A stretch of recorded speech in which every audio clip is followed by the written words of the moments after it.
Hey there, fellow DIY enthusiasts.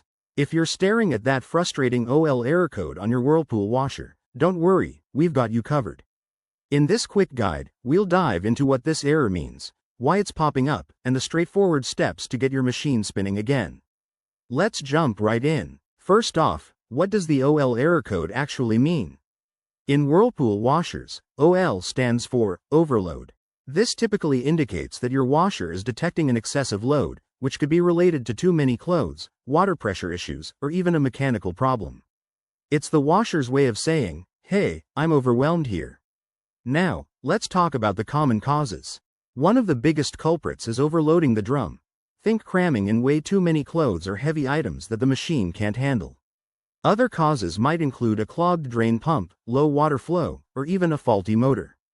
Environmental factors like hard water buildup can also play a role, especially in older models. The good news is that fixing this is often simple. Start by unplugging your washer and letting it sit for a few minutes to reset. Once it's powered down, check the drum and remove any excess laundry. Aim for about 3/4 full for optimal performance. Next, inspect the drain filter, usually located at the bottom front of the machine.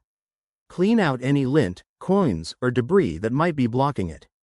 If that doesn't do the trick, examine the drain hose for kinks or clogs, and ensure it's properly connected. If the error persists, it could be a deeper issue like a malfunctioning pressure switch or motor problem. In that case, consult your washer's manual or call a professional to avoid any safety risks. Remember, always prioritize safety, wear gloves when handling parts and never force anything.